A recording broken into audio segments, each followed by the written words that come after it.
MLA madam గారు, అలాగే principal గారు, ఈ కళాశాల అధ్యాపక సిబ్బందికి నా నమస్కారం. మళ్ళీ చూసుకునే బాధ్యత మీదే. ఇందువల్ల ఇంటికి వచ్చి మేము చదువు చెప్పాలంటే కష్టమే. ఇక్కడ ఉదయం 9 గంటల నుంచి సాయంత్రం 5 గంటల వరకు కాలేజీలో ఉంటారు అందరు స్టాఫ్. మీకు ఎటువంటి డౌట్ వచ్చినా మీరు ఏ ప్రాబ్లంను సాల్వ్ చేస్తారు లెసన్స్ పరంగా. ప్రభుత్వం చాలా ప్రతిష్టాత్మకంగా తల్లికి వందనం ప్రోగ్రాం మొదలుపెట్టి వాగ్దానం చేసి చెప్పిన మాట ప్రకారము అర్హులైన వాళ్ళందరికీ ఎంతమంది పిల్లలుంటే అంతమంది పిల్లలకి తల్లికి వందనం కింద వాళ్ళకి ఫైనాన్షియల్ సపోర్ట్ చేస్తూ ప్రతి ఒక్క ఆంధ్రప్రదేశ్లో పుట్టిన ప్రతి ఒక్క బిడ్డ చదువుకొని రాష్ట్ర భవిష్యత్తుకు వాళ్ళు మెట్లుగా ఉపయోగపడాలని చెప్పేసి ఇస్తున్నారు. దాదాపు చాలా మందికి తల్లికి వందనం కార్యక్రమం మీద ఎంతమంది నలుగురు ఉంటే నలుగురు పిల్లలకి తల్లికి వందనం కింద డబ్బులు ఇవ్వడం జరిగింది. ఇంటర్ ఫస్ట్ ఇయర్ లో చేరిన వాళ్ళకి కూడా తల్లికి వందనం మీరు అర్హులైతే మీరు కూడా దాని గురించి పర్స్యూ చేసేసి ఎక్కడన్నా ఏదన్నా ఉంటే సచివాలయంలో చేసుకోండి. 2వ సంవత్సరం విద్యార్థులు కూడా దశల వారీగా వచ్చేస్తుంది. కాబట్టి ప్రభుత్వము మీ భవిష్యత్తుకు కట్టుబడి ఉందని మాత్రం ఈ సందర్భంగా తెలియజేస్తున్నాను. ఏ విధంగా నారా చంద్రబాబు నాయుడు గారు తను ఎన్నికల ముందు చెప్పిన ఈ యొక్క మేనిఫెస్టోలో చెప్పిన వాగ్దానాన్ని తూచా తప్పకుండా మన రాష్ట్రం యొక్క ఆర్థిక పరిస్థితి సరిగ్గా లేకున్నా కానీ ఫస్ట్ ప్రయారిటీ యువతకు అని చెప్పేసి వాళ్ళ ఉపాధి అవకాశాల కోసము వాళ్ళ యొక్క భవిష్యత్తు కోసం అని చెప్పేసి ఇంత పెద్ద భారాన్ని ప్రభుత్వం తన నెత్తి మీద భరిస్తూ ఈరోజు మీ అందరి కోసమే తల్లికి వందనం కార్యక్రమాన్ని ముందుకు తీసుకెళ్తా ఉంది. దీన్ని యూటిలైజ్ చేసుకొని మీరు అంతా బాగా చదివి ప్రభుత్వం తలెత్తుకొని నిలబడే విధంగా మీరందరూ ప్రవర్తించాలా, చదువుకోవాలని కోరుకుంటున్నాను. Thank you. పేరెంట్స్ పలకాలి, తల్లిదండ్రులు పలకాలి. పేరెంట్స్ అందరూ పలకండి. కడప ప్రభుత్వ బాలికల జూనియర్ కళాశాలలో చదువుతున్న విద్యార్థి తల్లి సంరక్షకుడైన నేను మా పిల్లలను ప్రతిరోజు క్రమం తప్పకుండా కళాశాలకు పంపిస్తానని కళాశాల అనంతరం వారికి చదువుకు ఇంటిలో ఎటువంటి ఆటంకం కలగకుండా పర్యవేక్షణ చేస్తానని అలాగే వారి భవిష్యత్తు బాగుపడేలా శారీరక మానసిక నైతిక పిల్లలు ఏ విధంగా కళాశాలలో చదువు ప్రతిజ్ఞ చేస్తున్నాను.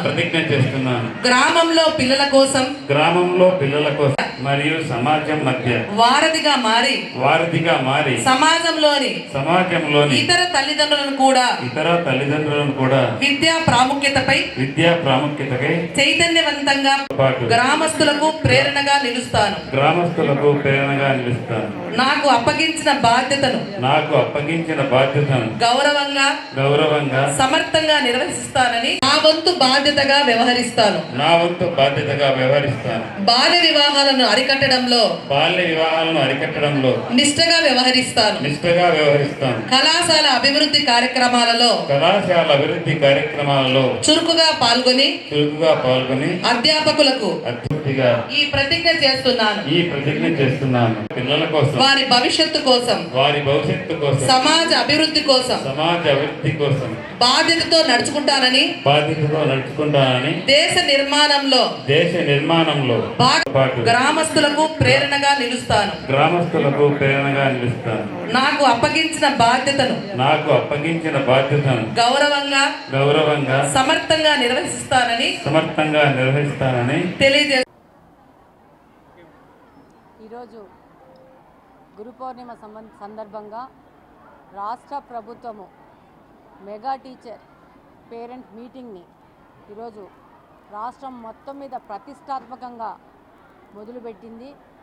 ఈరోజు రాష్ట్రంలో ప్రతి ఒక్క పాఠశాలల్లో ఈరోజు మెగా పేరెంట్ టీచర్ మీటింగ్ జరగాల. పేరెంట్స్కి, పిల్లలకి, అధ్యాపకులకి ఒక అనుసంధానంగా, అలాగనే వాళ్ళ మధ్యన ఒక ఆరోగ్యకరమైన చర్చలు చేసి ఈ యొక్క కళాశాలను ఏ విధంగా అభివృద్ధి చేయాలా, అలాగనే పిల్లల భవిష్యత్తును ఎలా రూపకల్పన చేయాలా, అలాగనే పిల్లల్ని ఎలా మోటివేట్ చేసేసి వాళ్ళ భవిష్యత్తుకు ఎలా పునాదులు వేయాలని చెప్పేసి మన విద్యాశాఖ మంత్రి శ్రీ నారా లోకేష్ గారు ఈరోజు ఈ యొక్క ప్రోగ్రాంని రాష్ట్రం మొత్తం చేస్తడం జరిగింది. ఇందులో భాగంగానే ఈరోజు కడపలో ప్రభుత్వ బాలికల జూనియర్ కళాశాలకి ఈరోజు రావడం జరిగింది.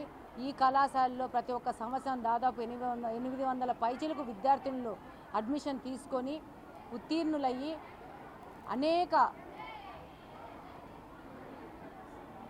విభాగాల్లో బయటకెళ్ళేసి వాళ్ళ యొక్క ప్రొఫెషన్ని, వాళ్ళ యొక్క ఉన్నత విద్యను అభ్యసిస్తూ ఈరోజు రాష్ట్ర భవిష్యత్తుకు, సమాజ భవిష్యత్తుకు ఇలాంటి కళాశాలలు మూల కారణమవుతున్నాయి. వీటిని ప్రత్యేకంగా అభివృద్ధి చేసుకునే విధంగా ఈరోజు కూటమి ప్రభుత్వం ముందుకెళ్తుంది. అందులో భాగంగానే ఈరోజు మధ్యాహ్న భోజన పథకాన్ని, డొక్కా సీతమ్మ వారి మధ్యాహ్న భోజన పథకాన్ని చాలా ప్రతిష్టాత్మకంగా మొదలుపెట్టడమైతే పాటు సన్న బియ్యంతో ఈ ఒక మధ్యాహ్న భోజన పథకాన్ని ముందుకు తీసుకెళ్తా ఉన్నారు. అలాగనే విద్యార్థినులకు అకాడమిక్ ఇయర్ స్టార్ట్ అవ్వంగానే పుస్తకాల కానించి, నోట్బుక్స్ కానించి, రికార్డ్స్ కానించి, వాళ్ళ స్కూల్ యూనిఫామ్ కానించి, వాళ్ళ బ్యాగులు కానించి ప్రతి ఒక్కటి ఇస్తూ ఈరోజు ప్రభుత్వం ముందుకెళ్తా ఉంది. మన రాష్ట్ర ప్రభుత్వము, కూటమి ప్రభుత్వము, శ్రీ నారా చంద్రబాబు నాయుడు గారు కానీ, అలాగనే మన యువ నాయకుడు నారా లోకేష్ గారు కానీ యువత భవిష్యత్తు కోసమే ఇవాళ మొదటి ప్రాధాన్యతగా తీసుకొని ఈరోజు ప్రభుత్వాన్ని నడుపుతున్నారు. ఇది ఒక ప్రారంభం మాత్రమే. ఇంకా పెద్ద ఎత్తున ఈ యొక్క విద్యా వ్యవస్థలో మార్పులు తీసుకొస్తూ పిల్లల భవిష్యత్తుకు ప్రభుత్వం ఎలా పునాదులు వేస్తుందో భవిష్యత్తులో మనం చూస్తాము. అలాగనే ఏ విధమైన అవసరం ఉన్నా కూడా విద్యార్థులకు ప్రజాప్రతినిధులుగా మేము ఇక్కడ అందుబాటులో ఉన్నాము. అధ్యాపకులకు కానీ, కాలేజీ వ్యవస్థకు కానీ మేము అందుబాటులో ఉన్నాము. మేము కూడా వాళ్ళతో కలిసి పనిచేయాలని చెప్పేసి మమ్మల్ని కూడా దీంట్లో